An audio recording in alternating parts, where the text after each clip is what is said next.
You are listening to the Mark Guzman Podcast Experience.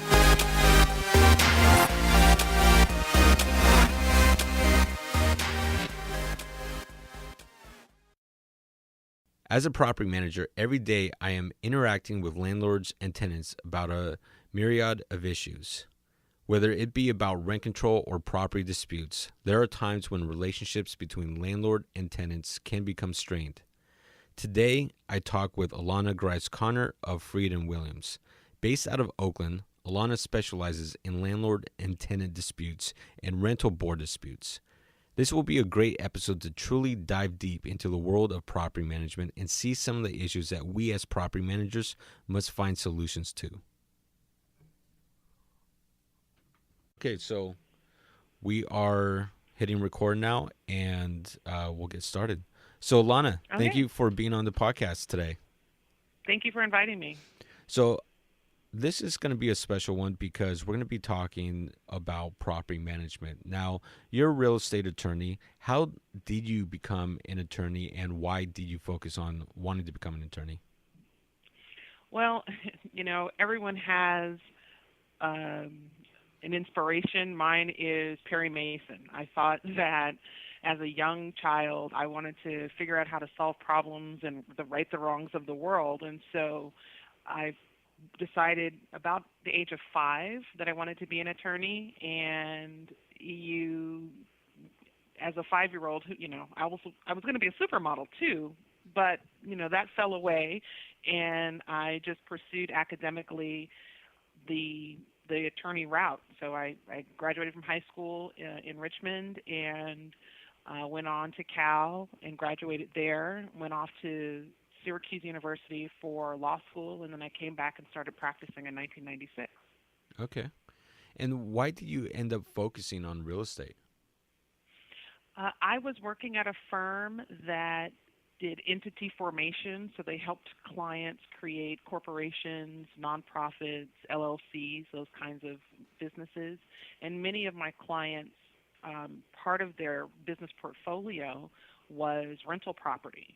And so I began to develop the real estate practice at that firm and discovered that I really enjoyed it, and then transitioned to working where I work now at Freed & Williams, where primarily we work on real estate matters. Okay.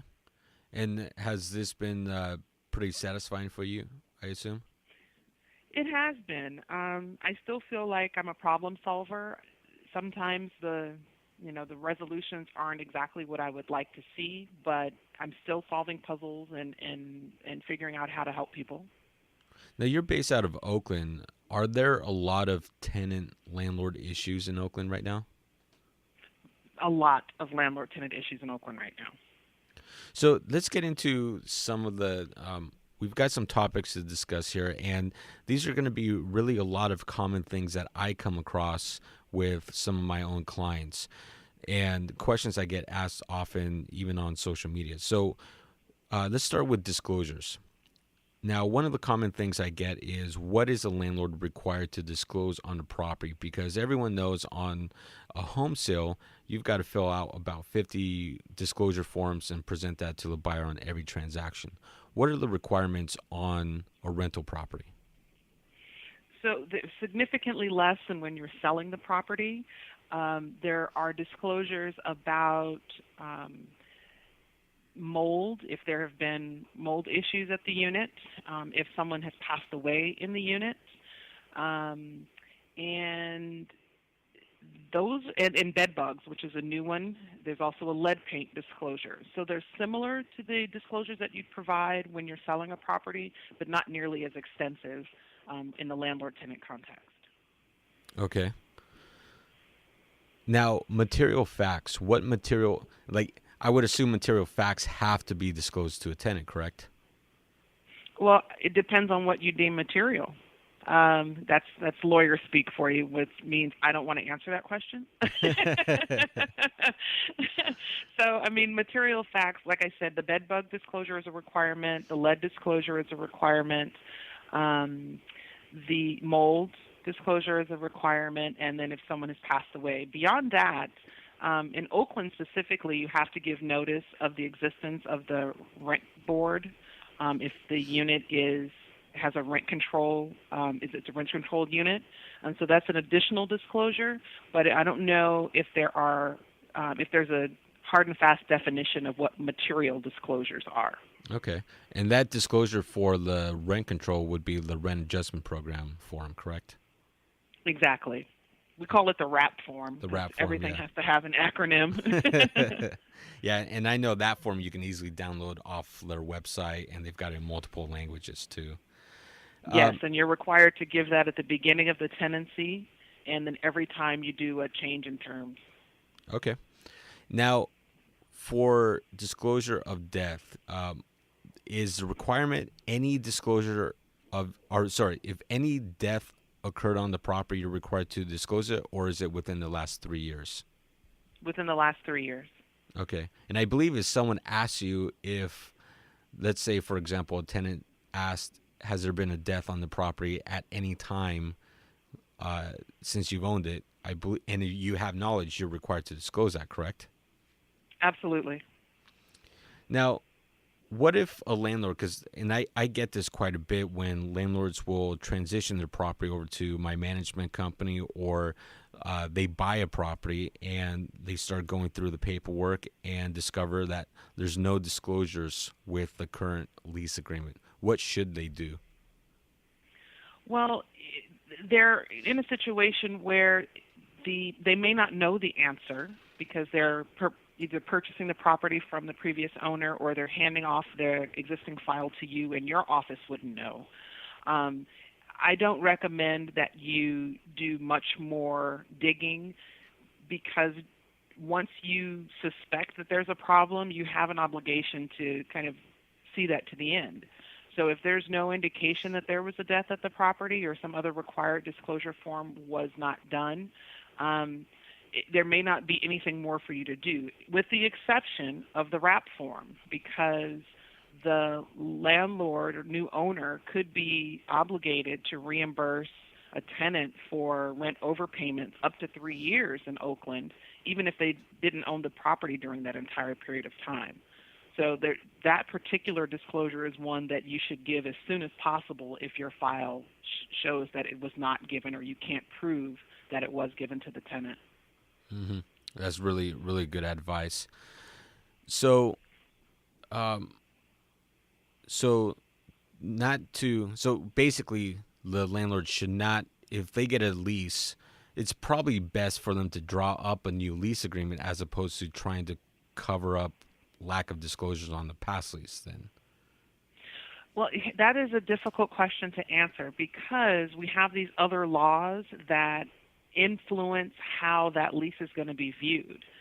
So, for example, if your management company is managing apartment Rose, and Rose has 4 units, and in unit number 1, you don't have a lease, but you have 2 people that have been living there, you might want to get a written lease, so that there are clear terms about what the expectations are between you and that tenant.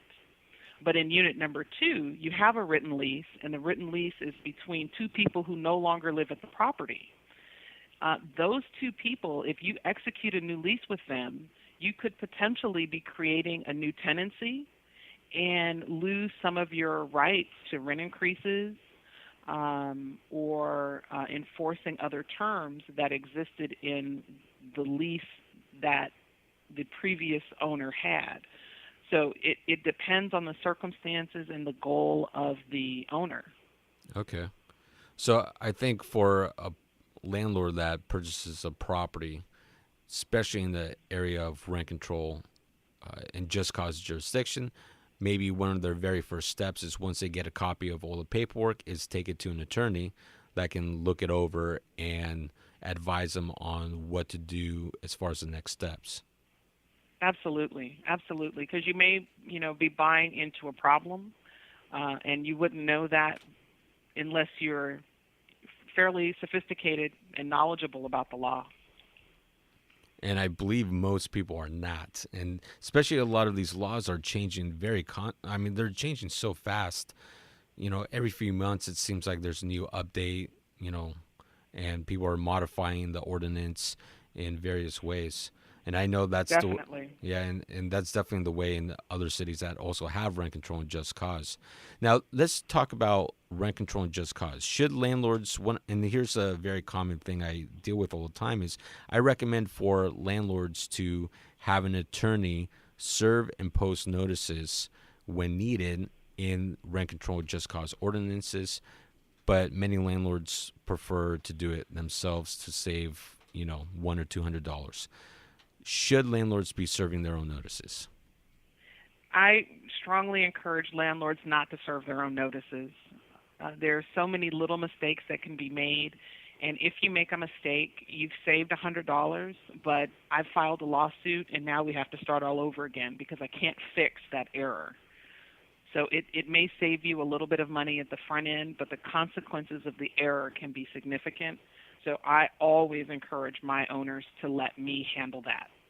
That's good advice because I remember this was years ago. I went to an eviction court trial, and just seeing the case before us, the landlord lost because they had a typo on their own notice that they prepared. And so that entire process up to that point to get in front of a judge was then completely wiped out simply because typos on their notice. And so, Right. yeah, you bring up a good point on that. So, yeah, I mean, landlords should be hiring attorneys to serve notices. Now, in Oakland, with rent control, you can only raise rents based on the CPI posted every single year, correct? That's correct. Now, are there ways a landlord can raise rent above the CPI? In Oakland, there are a couple of ways. If you have done substantial rehabilitation work to the property, you can request an increase above the CPI. That's generally speaking. Unfortunately, there's a moratorium on the substantial rehabilitation increase petitions right now, and we're hoping that that moratorium will expire and will allow landlords to try to recoup some of the costs spent in updating their buildings. And then, of course, if the unit is exempt from rent control, state law says that you can raise the rent beyond the CPI. And if you've done capital improvements to the property, you can petition the rent board for increase above the CPI. But those are really the only three ways that you can get a greater rent. Do you know approximately how long a petition will take time-wise, assuming no moratorium? Unfortunately, the Oakland Rent Adjustment Program has experienced some delays in presenting their decisions. So it could take 3 to 6 months, depending on how backed up they are, how busy the hearing officers are, how many other petitions are, before yours. It can take some time, and it is a very expensive petition. There, document requirements. You have to submit all proof of payment, copies of your permits, copies of any architectural drawings, all your receipts. I mean, it's not a small undertaking to go through the process, and it can be very time-consuming.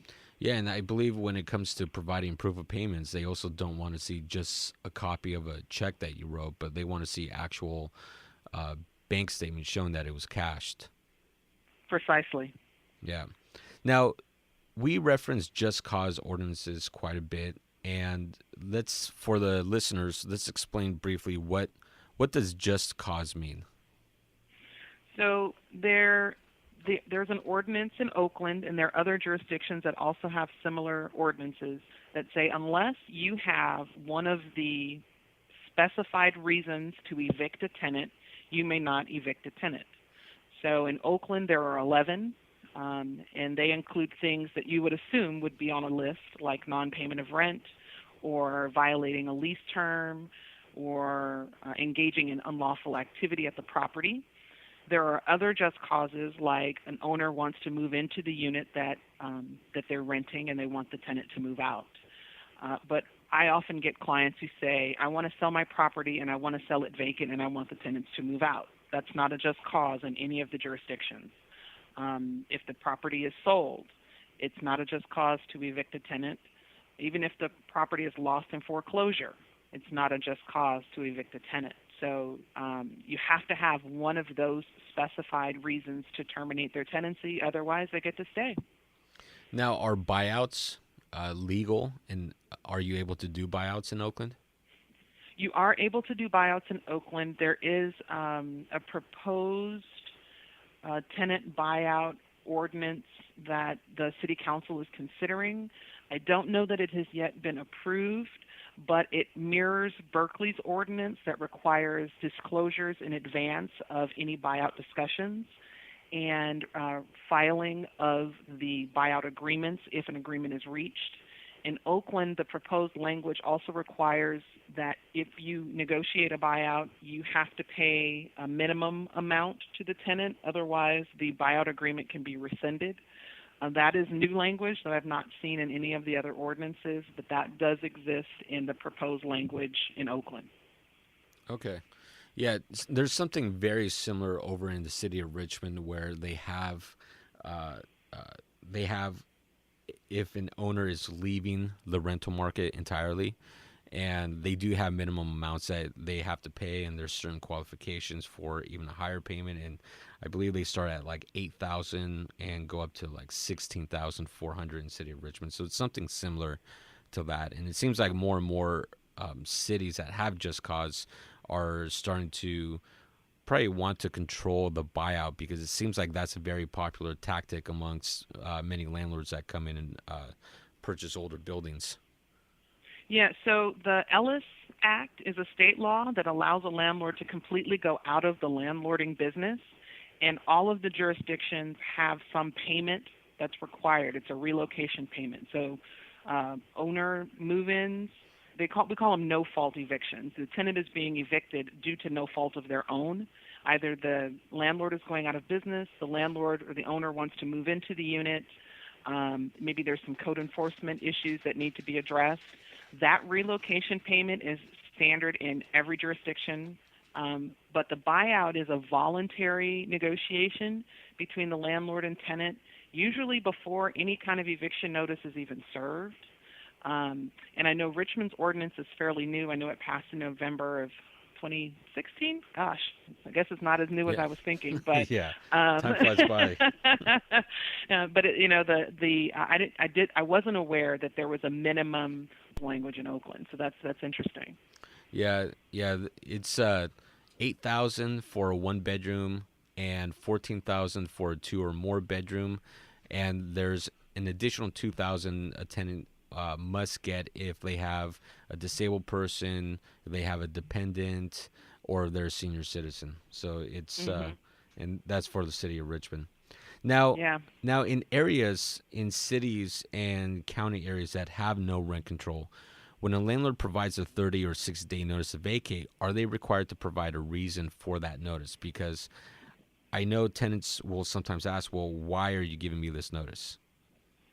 Yeah, the tenant is not entitled to that information, and the landlord doesn't have to give it. In fact, I encourage landlords not to give a reason in the when there's not a just cause requirement, because it's not necessary. And unfortunately, because that notice is a precursor to litigation, anything that you say in that notice is going to get highlighted if you have to go to trial. And the state law prevents the landlord from having an illegal purpose for serving the notice, but they don't have to have a reason at all, and they don't have to share it. Okay. So let's talk about security deposits. This is another big challenge when dealing with landlords that I get some landlords that don't quite fully understand what can they legally charge on a security deposit. So, tenant moves out. What can a landlord deduct from that deposit? So the way the law reads is that the landlord can deduct any damage to the unit that is above normal wear and tear, which is extremely vague and not very helpful. But but essentially it means that the landlord has an obligation to put that unit back into the condition it was in prior to the last tenant moving out, except for normal damage that would occur through use. So if you have a unit that has carpet and the carpet is dirty but not torn, shampooing the carpet could potentially be an appropriate deduction from a security deposit. But replacing all of the carpet in that unit would not necessarily be an appropriate deduction from the security deposit. If you have small holes in the walls that need to be plastered or painted because the tenant put up photographs or pictures, I wouldn't deduct that from a security deposit. But if they slammed a hole in the wall, I would deduct that from a security deposit. So it is a fact-based analysis considering the condition of the unit before the tenant moved in and the type of damage that's done to the unit. Yeah. I think landlords need to keep in mind, and I heard someone say this once, that you have to pretend as if you lived in the property yourself. If you lived in the property yourself, there would be normal wear and tear. Same thing with a tenant living at the property. So you could really only charge anything above that normal wear and tear. But again, it's very vague and really comes down to a case-by-case basis. I agree. Now, that's a good analogy to use. Yeah. So what are the legal limits in charging the security deposit? So a landlord can request 2 times the monthly rent for an unfurnished unit or 3 times the monthly rent for a furnished unit. So it's rare, I think, these days that where we're offering furnished apartments. I think that's probably an old relic from the past, but those are the limits based on the furnishing. So 2 times the monthly rent for an unfurnished and 3 times for a furnished unit. Okay.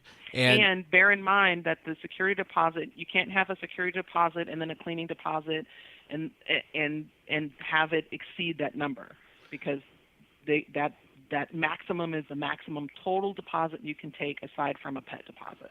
That's exactly where I was going to go next, because there's people that want to charge a cleaning deposit or a deposit for X, a deposit for Y, in addition to a normal security deposit, and that can sometimes add up to more than the legal limit, which they cannot do. Yes, exactly. Now, is there something that's now a pet deposit? Is that legitimately something they can charge on the side, or does that still fall within the 2 times the legal limit?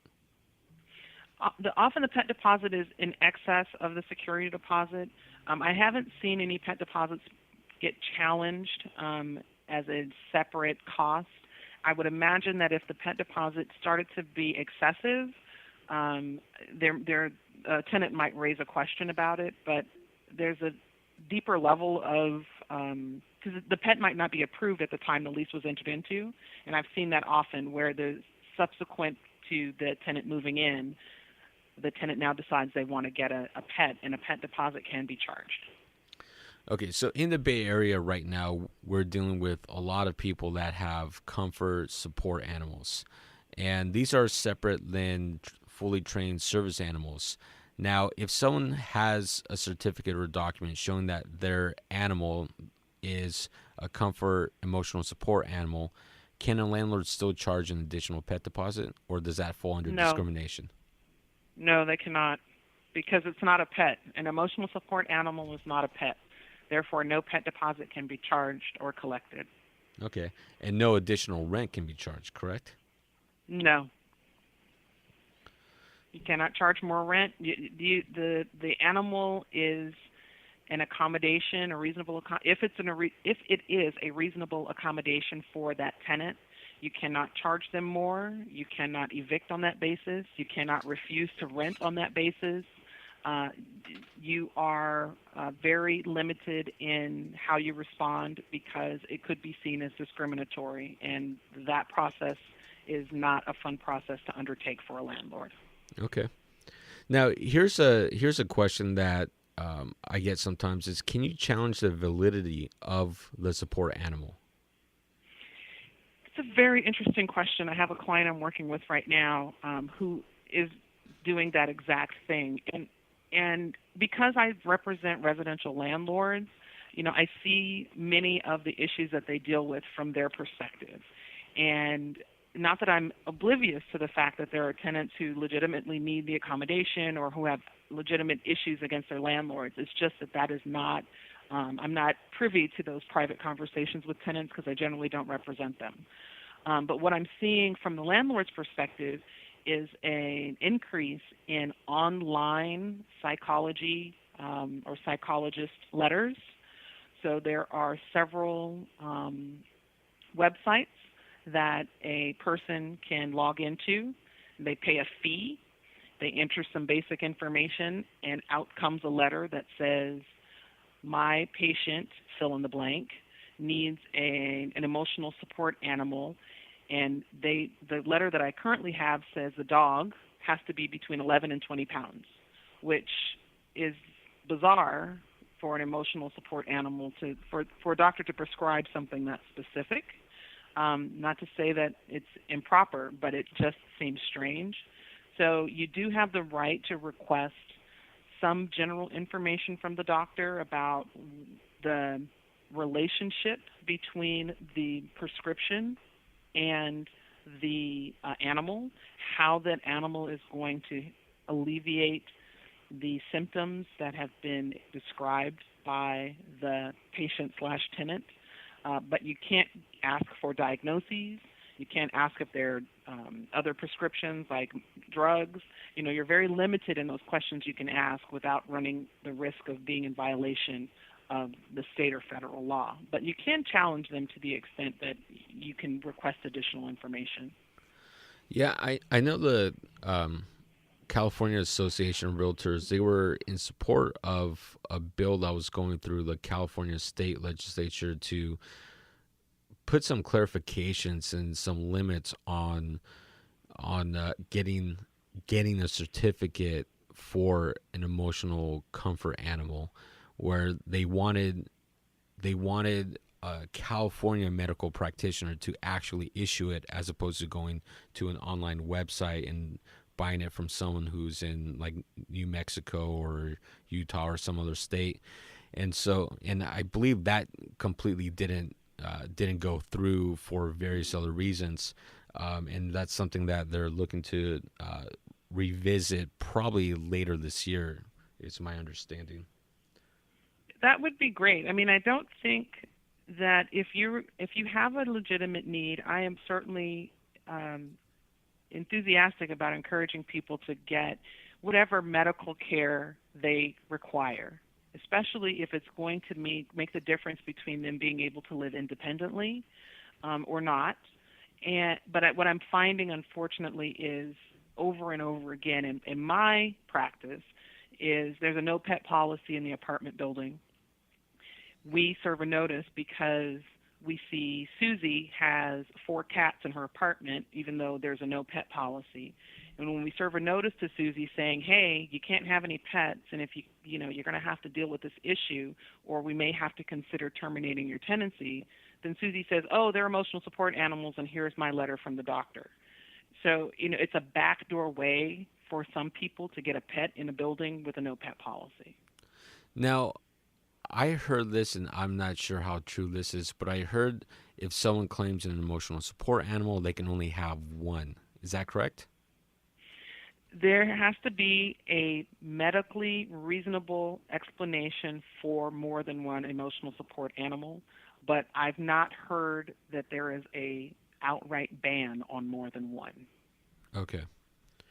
Now, what are some of the other common issues you're facing with between landlords and tenants right now in Oakland? Everyone is using the word gentrification. The rents in Oakland are increasing rapidly, and it is motivating a lot of conversations between landlords and tenants about how a landlord can get a reasonable rent of return while a tenant is able to continue to afford their property. So I think the biggest issues that I'm seeing are landlords who feel like they're hamstrung by the restrictions of rent control and eviction control, and tenants who feel like they have possessory and ownership interest in the units that they occupy, and how that difference of opinion plays out. I am often in court for settlement conferences in Alameda County, and it's disheartening because there are 35 or 45 unlawful detainer cases on the calendar every week, which means that there are that many people facing eviction every week in Alameda County. I don't know how to solve that problem, but it's very disheartening. Even for a landlord attorney, it's very, very disheartening to see that many people facing eviction. Mm-hmm. Have you noticed any impacted or impacts with the new marijuana laws in California? Are there a lot of disputes when it comes down to marijuana? Not yet. There's a no smoking policy in Oakland for rental units, and so I haven't yet seen the interplay between the medical marijuana use or need, disability, reasonable accommodation conversation to allow a tenant to smoke at a property, either cigarettes or obviously not the medical marijuana. I anticipate that coming down the line. But Oakland has done a lot to ensure that their green zones are separate warehouse, commercial spaces. It's not yet manifesting itself in the residential landlord-tenant context, but I suspect in the next year or so we'll see that. Okay. Yeah, as things develop and as it picks up more traction, right? Yes, exactly. Yeah. Okay, and now if someone wants to contact you, do business with you and your firm, what's the best way for them to reach out to you? Our firm, we have 2 locations. Downtown Oakland is 19th and Harrison. I work for Freed and Williams, and our office can be reached at 510-625-0100. Perfect. Well, Alana, thank you so much for being on the podcast. It was a lot of great information. I know we hit up a lot of different topics here, but it's going to be a very valuable episode for a lot of listeners. And again, thank you. Mark, thank you so much. I really appreciated talking with you today. Great. Have a good day. You too. Thank you so much for listening to the podcast. Thank you to our producer, Sam Lubman. Please subscribe, like, comment, and share the podcast. Remember, you can listen to the podcast on iTunes, Podbean, iHeartRadio, Google Play, SoundCloud, and anywhere else you listen to podcasts. For more information on my business as a property manager and real estate team, go visit my website at markguzman.com. I really want to thank all of you for listening. It means the world to me, and I hope today's episode provides you value in your day-to-day life. I created this podcast to help showcase the many great people that live in this world and help share some knowledge that I've learned along the way in life. Again, thank you for listening. Check out our sponsors, and I'll catch you on the next episode.